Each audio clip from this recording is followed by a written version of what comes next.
Hello everybody and welcome back to a new episode on this channel, which marks the beginning of a new series that I'm making, which is going to be a series that's primarily about understanding and studying and revising the AB and BC calculus syllabus. Of course, I can always delve deeper into calculus if I want, but basically this series is going to be just about calculus. And the thing is, calculus is a long and rough topic, and the series is gonna take a long time to complete. And throughout the way I'm gonna be solving many exercises and questions. And if you're studying for the AP exams, I would advise you to take up a piece of paper and a pencil or a notebook or something like that, and take notes as if I was a teacher in a class. Now, okay, so let us begin our lesson by first discussing about the concept of a limit. Now, here's the thing: the limits and continuity is the first unit of the syllabus, and the thing about limits is that they're quite literally the most fundamental thing of calculus. Every single topic in calculus, whether it be differentiation, continuity, series, integrals, whatever you think of, it's all built on the limit. If you do not understand the concept of the limit well, you will have a rough time understanding everything else. Now, that being said, questions about the limit usually tend to be pretty easy and not really too in-depth, and you can really kind of solve many other questions about other subjects if you don't know how to actually do limits. However, you still have to understand the intuition behind this concept. And the main thing about limits is that it's a mathematical way to write down the concept of approaching. This right here is the main concept you'll see in a lot of places. And what I mean by mathematical is that it's just like notation for you to say that some value is approaching some value. And here is the general notation. For example, I can write the limit as some variable, let's say x, approaches 3 of, say, 2x plus 5. For example, this would be an example notation, example usage of the limit. We write 3 letters and as in lim, corresponding for a limit, and we specify the variable we're letting approach to a value, and we have the function of that variable that we want to say. And simply, what this statement reads for us is that the value that 2x plus 5 approaches as x approaches 3. And, well, here's the thing: 2x, we already know what 2x plus 5 is at 3, so it's just, what is it? It's 11. So you can say that as x approaches 3, 2x plus 5 approaches 11. And, well, you might say, why would you ever use that? We just made plugging in 3 more complicated. And, well, here's the thing. Let me give us an example. Let us define a new function, f of x, which is going to be x minus 2 over x minus 2. And you might say, well, isn't this a very basic function? It's just 1. And well, yes, that is true, but writing it like this makes it so we have to specify the domain of our function. So our function right here is a function defined from R, take away 2, to the real numbers. So what I mean when I write this is that our function is not defined on x equals 2. And if we were to draw the graph of this function, for example, it would be something like this. So here we have the value 1, and our function would be something like this. Of course, it wouldn't be something like this. There would be a hole at x equals 2. So let me just do it like this. So, hold on, I got it. That is okay. Sure, hold on. Oh my god. There we go. So there would be a hole at x equals 2, and we would show that like this, to show that our function does not take on a value at x equals 2. So now we can say that f of 2 is not defined. That is because 2 is not in the domain of f. However, I can still write the limit as x approaches 2 of f of x. Now in this case, as you can see, I'm gonna get another color like this. And as you can see, if I take an x value and I let it approach 2 and never equal to, right, as x approaches 2, the y value, so our function's value, is gonna approach 1. Of course, it's never gonna be equal. It is always going to be equal to 1, but x is never going to be equal to 2, but f of x is always going to be 1.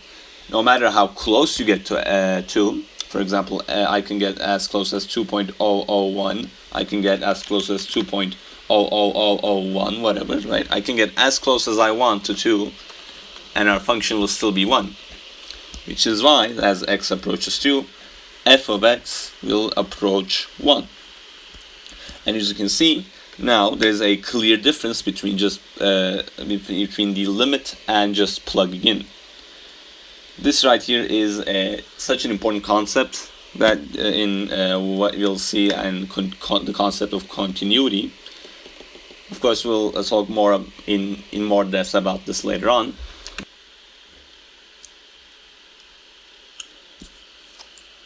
Alright everyone, and now let us look at another example, but before that I just want to quickly talk about what a piecewise function is. You will see piecewise functions a lot in this topic.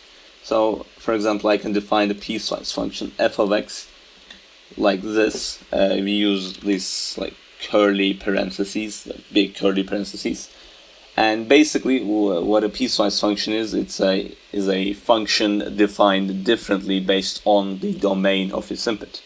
So, for example, for let's say x greater than 2, I can say our function f of x would take on x squared, and for let's say x less than or equal to 2, our function would take on the value, let's say 2x, for example. And if you try to graph this function, let's say if you try to graph this function, for example, let me draw the axes right here. There we go. So we know that at x equals 2, the value of our function will be 2x, so 4. And below that, it's going to be the function 2x, which is going to be a line like this. So here it's the line y equals 2x, and from there it's going to be the parabola like this, the function y equals x squared. So for example, at x equals 3, our function's value would be 9. But say at x equals 1, our function's value would be 2. Okay, that's very nice. So, for example, let me give you an example of how a piecewise function can be used in together with limits. So I'm going to define f of x to be the function, let's say 2x, or maybe let's just draw a basic function, x squared. When x is not equal to 2. Or, yeah, sure. And when x is equal to 2, we're just gonna say our function's value is, let's say, 5. Now, this is a weird function. Of course, it is defined on every single real number, right? Its domain is the real numbers. However, if I try to graph it, I'm gonna get a very weird graph. and basically what it's going to be is that it's going to be the graph of a normal parabola almost everywhere, except for at x equals 2. So at x equals 2, our parabola is going to have a hole, and normally the value of our function here would be 4. However, instead here it is 5. So we have a function like this. I'm gonna draw it in orange. There we go. So this right here is our function. It's a parabola everywhere except for at the point x equals 2. And now you can ask, well, what is the limit of this function as x approaches 2? And well, think about it. As x gets closer and closer to 2, so if I take in two values around here, as x gets closer and closer to 2, the corresponding y values, like this, are going to get closer and closer to 4. As this gap gets smaller and smaller, this gap is going to get smaller and smaller as well. And what that means is that as our function, as our x approaches 2, our function is going to approach 4. So the value of our function, the limit of our function at x equals 2 is 4. Of course, this does not equal f of 4, or f of 2, which as we showed is equal to 5. So limits allows us to differentiate cases like this, where we got weird jumps of points and stuff like that. Alright, let's just do a quick revision before I end the video. Again, if we write that the limit, we can write the notation of a limit is that the limit as x approaches a of some function f of x is equal to L. That this mathematically means that as x approaches a, f of x approaches L. And graphically, you can interpret this as, let me draw the graph of, say, a random function. You can have any wild, weird function you want, and when I say that as x approaches, say, this value a, our function approaches this value, say, L, what I mean is that as the values of x get closer and closer to a, so this interval right here gets smaller and smaller, the image of that interval is our function, is going to get closer and closer to our value L. That right there is like sort of the definition of a limit. Of course, it is not a mathematically correct definition. It's not like a rigorous definition, and rigorous is a word that I'm going to be using a lot here. And the reason for that is that we have not really exactly defined what approaching means mathematically, and later on we will actually rigorously, like 100% define exactly what the limit is, but that's unnecessarily complicated for our goals now.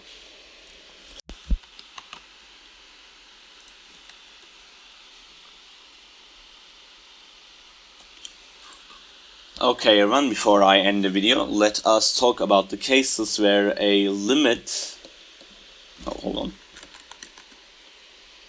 where a limit does not exist.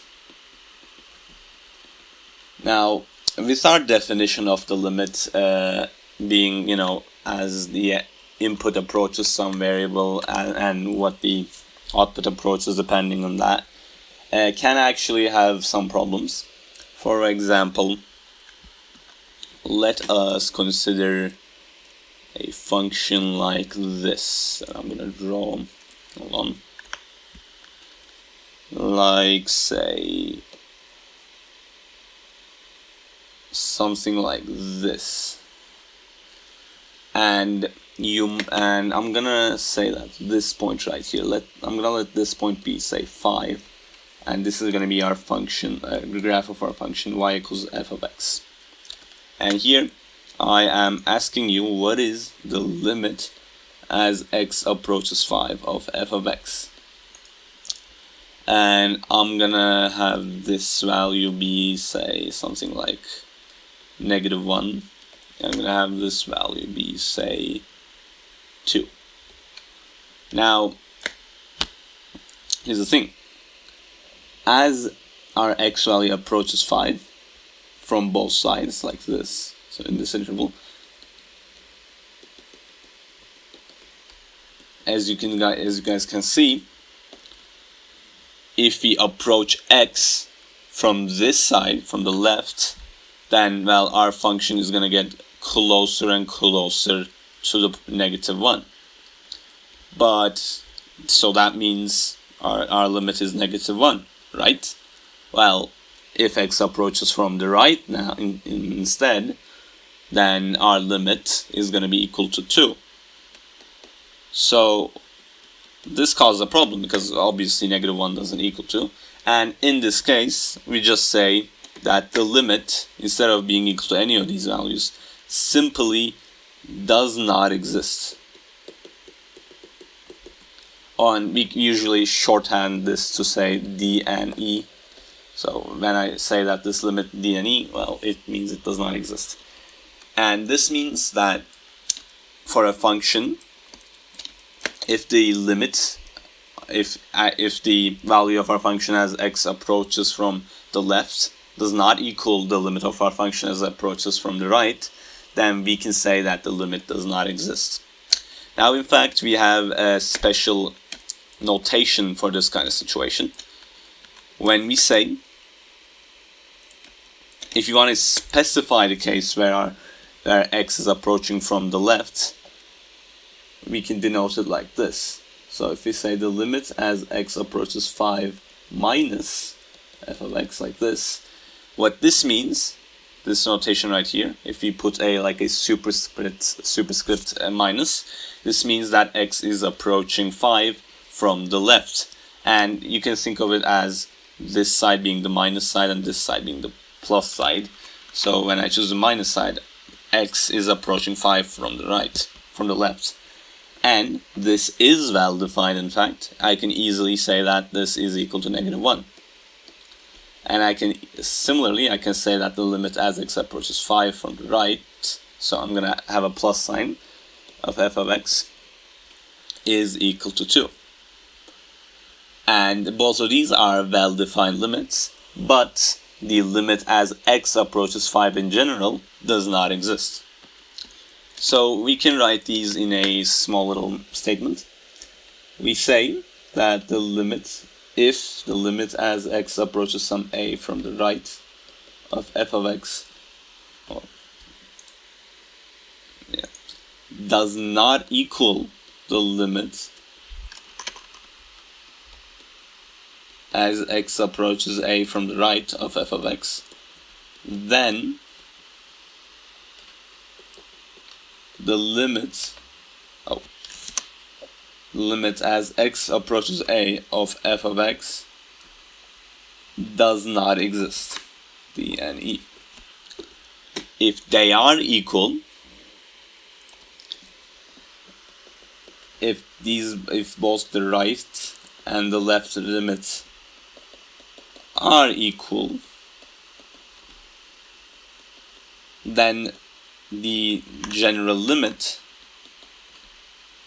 also is equal to this. Okay, that's very nice. Now, unfortunately, there is another condition where the limit of a function may not exist, and that is if a function is unbounded.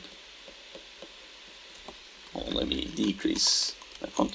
And what I mean by unbounded is that, for example, let me give a nice example.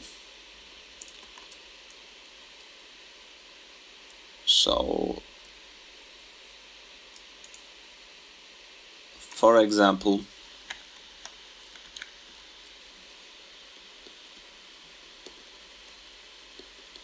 I'm gonna have a function like this.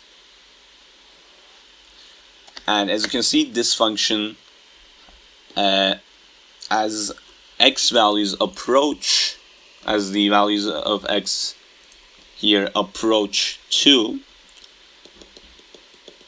our function grows uncontrollably. Like, it does not get closer and closer to one singular value, one finite value, but instead just keeps on growing and growing.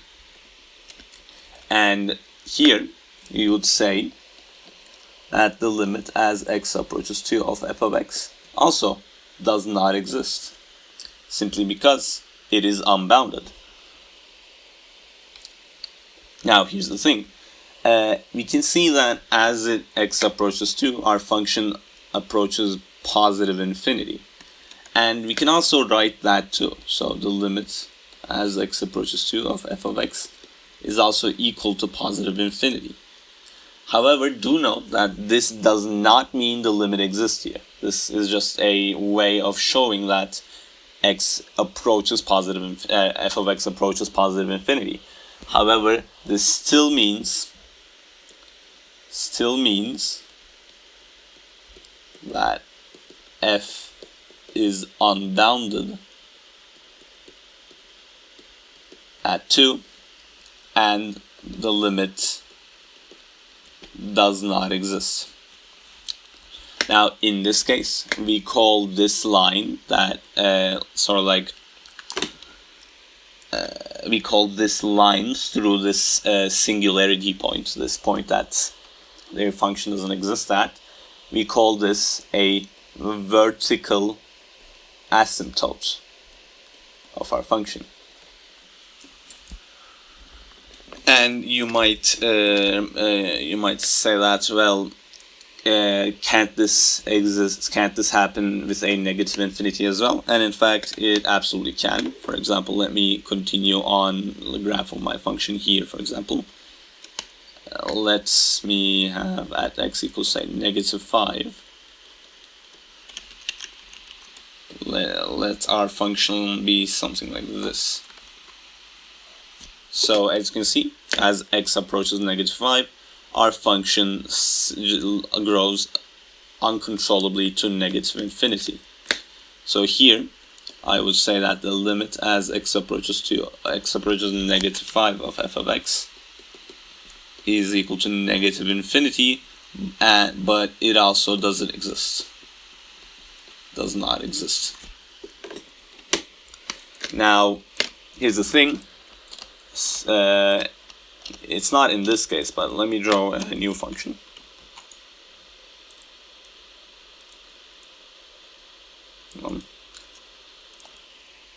So let me draw something like this.